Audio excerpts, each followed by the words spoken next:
probably there.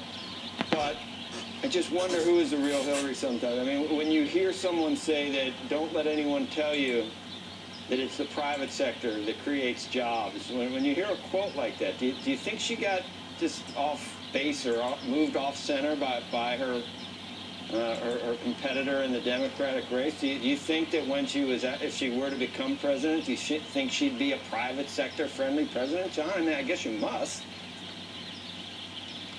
Well, I would break Joe into two pieces. First is our political parties have moved so far to the right and so far to the left.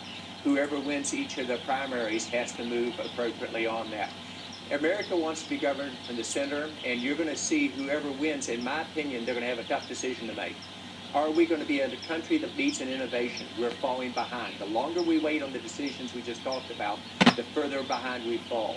And it does require the courage to make fundamental changes with business and government working together. If I would have told you the socialistic government in France, led by President Hollande, Prime Minister Valls, Economic Minister Macron, will be so business-friendly that we actually speak the universities together, that MEDEF is saying how that when you cut taxes, you can create jobs, you would have said no way. So I think the next leader has to have the courage to develop a digital strategy for our country, have the courage to say we're going to grow 1 to 3 points faster.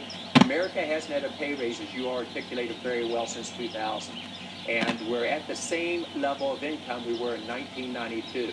I will point out those areas just happen to balance, and I'm a strong Republican, but a moderate Republican, that Clinton, during his 8 years of presidency, 22.5 million jobs created, 18% growth in real GDP, 17% growth in real per capita income. The last time America got a raise was with the information era. You're about to see a digital era that can have the exact same effect on America, except it'll be 3 to 5 times larger. And we as a country are not moving with the speed that is necessary to create the startups, to give middle-class America a chance to participate in this, courage to rechange our education, and policies can't take a year. They're taking 5 and 10 years to get the job done. So that's our message today. How do we win together? How does America win? John, is there a candidate you think best represents that? Yeah, I really do. I think John Kasich best represents that. But I also am realistic. Both political parties are pretty smart. If you're really going to get GDP growth, and I think it's 1 to 3 points incremental GDP growth, if you get back to being excited not about generating 2 million jobs a year, which is not enough, but creating, we have a job shortage now of house-skilled workers of 2 million. I think you're going to see the candidates move that way, but Kasich has been the most balanced in terms of saying, how do we do this as a country, and how do we do it in a way that is logical? Use trade as an example. No country has GDP growth for any sustained length of time or economic benefit without key trade programs going through. But at the same time, as you do trade, you've got to reskill our workforce and show that the average American will have a much brighter future, and their children will as well, as opposed to what's occurred over the last 15 years.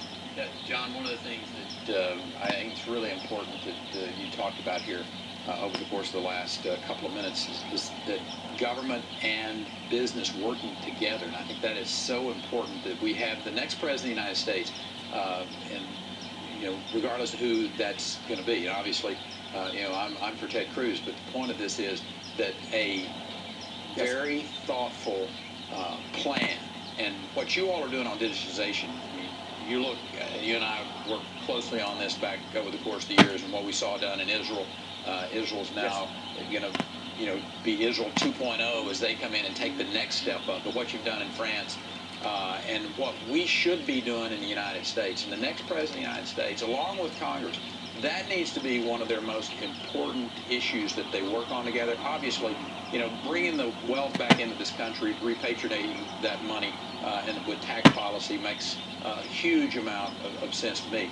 But being able to have a plan and to devolve that plan back down into the states, where we give states really the lead on it, where you let these, and I will suggest to you that governors and legislators working together can take a lot of this and develop the digitization concept and have the federal government be a partner with those states and the private sector. So you got, the states, the federal, and the private sector working together.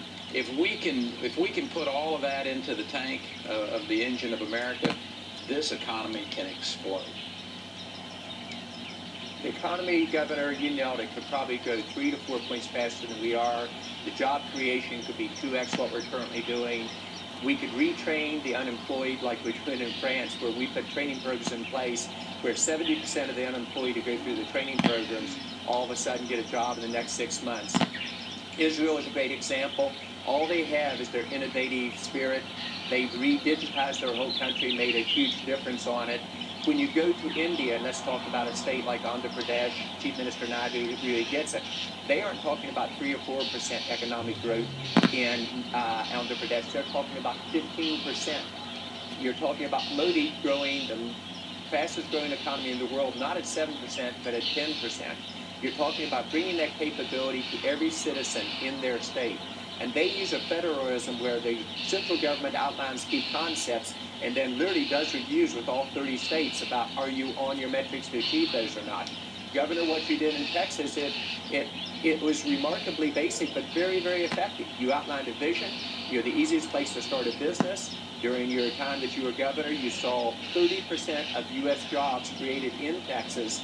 You would go hunting in California, a nice way of saying you'd come out and visit us and say, come to locate to Texas and bring your jobs.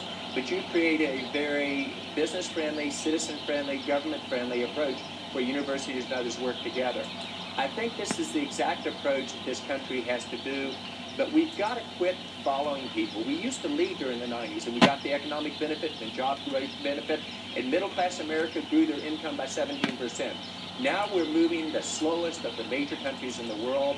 We are moving as in silos and not pointed together to outcomes.